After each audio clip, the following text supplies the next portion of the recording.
The email arrived at 11:34 p.m., hours after the fact, confirming everything Maya already knew. Her jaw ached, a deep, bone-bruising throb that pulsed in time with the cheap radiator in her tiny bedroom.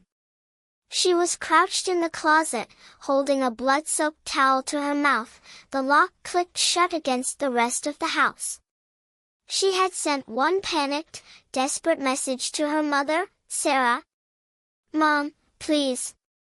He went too far this time. I need you to come get me. Right now. I'm scared." The reply was automated by the server, but the words were pure Sarah, distant, clinical, final. "We're busy," she wrote. The full message was about a charity gala, a foundation dinner Sarah and Richard were hosting for the new cultural center downtown. "We're in the middle of a vital fundraising event. We'll talk tomorrow. Get some rest. Get some rest." Maya bit back a hysterical laugh. Richard, her stepfather, had not just gone too far, he had finally crossed the line into true violence, a culmination of years of psychological warfare and controlled rage. He hadn't stopped until he heard the front door chime signaling the arrival of their first wealthy donor, forcing him to retreat to the polished, respectable facade of the main floor. The rhythmic, heavy beat of his footsteps on the hardwood stairs still rattled in her bones, but the sharpest pain wasn't physical, it was the cold, sterile abandonment from the one person who should have protected her. Sarah chose the veneer of high society over her daughter's blood.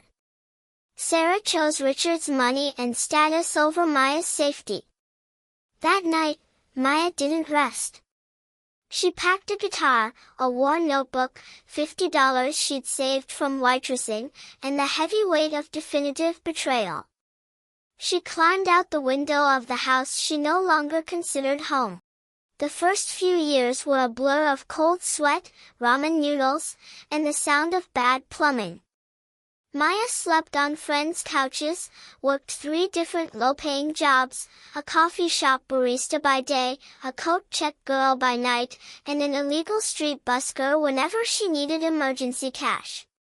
She cut off all contact. There was no getting some rest for her. There was only getting out. She channeled the searing rage and the deep grief of loss into her only constant, her music. Her songs were raw, dissonant confessions, stories of locked doors and deaf ears, but laced with a defiant, throbbing hope. Maya, now known professionally as Mayday, eventually landed a steady job mixing sound for a hole-in-the-wall blues bar that was barely clinging to life. It was here, amidst the sticky floors and the constant smell of stale beer, that her vision sharpened.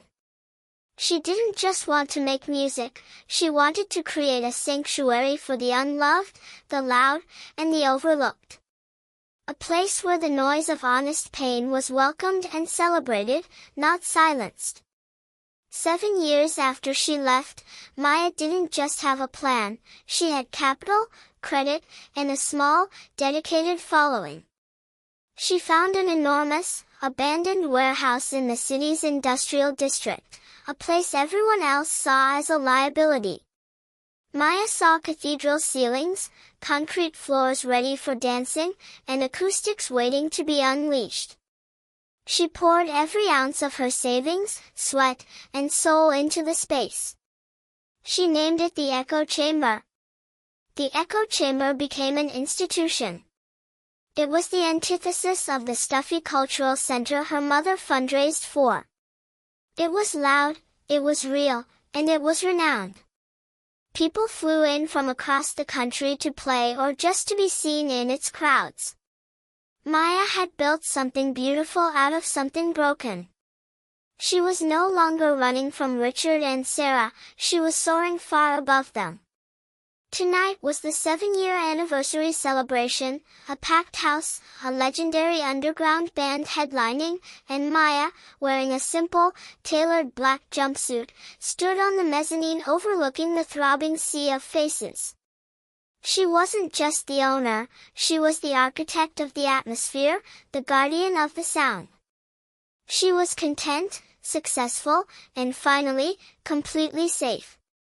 A slight lull in the music as the headliner finished their sound check drew her attention. She scanned the VIP bar area, ensuring the staff had everything under control. And then, her world tilted.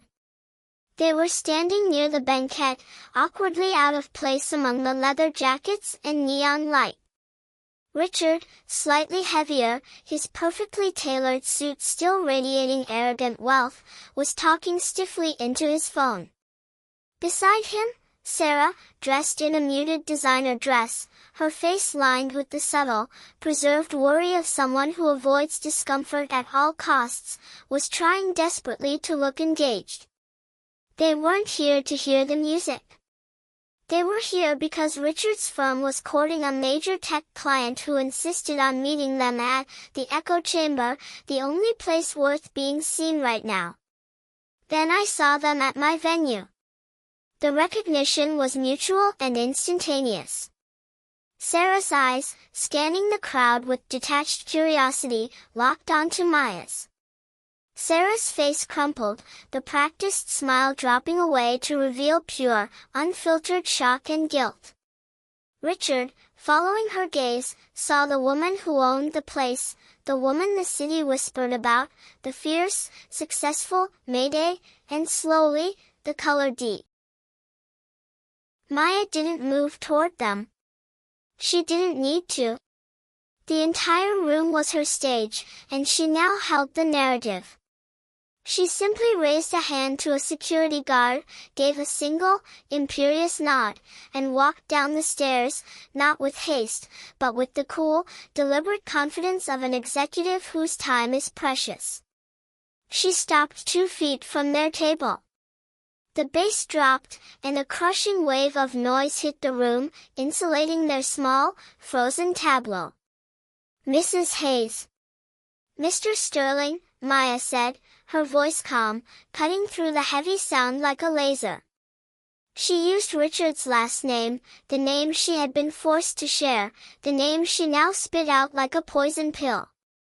Sarah swallowed, her eyes pleading.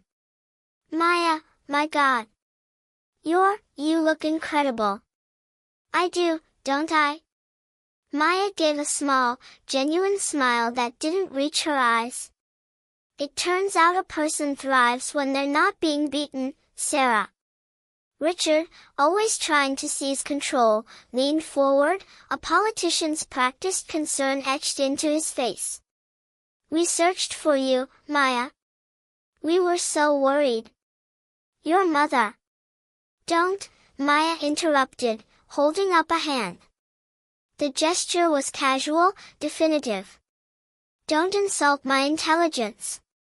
The police report I filed the night I left made sure you knew I was alive. You chose not to follow up. You both chose the gala. You chose your busyness. She glanced at Sarah. I remember that night perfectly.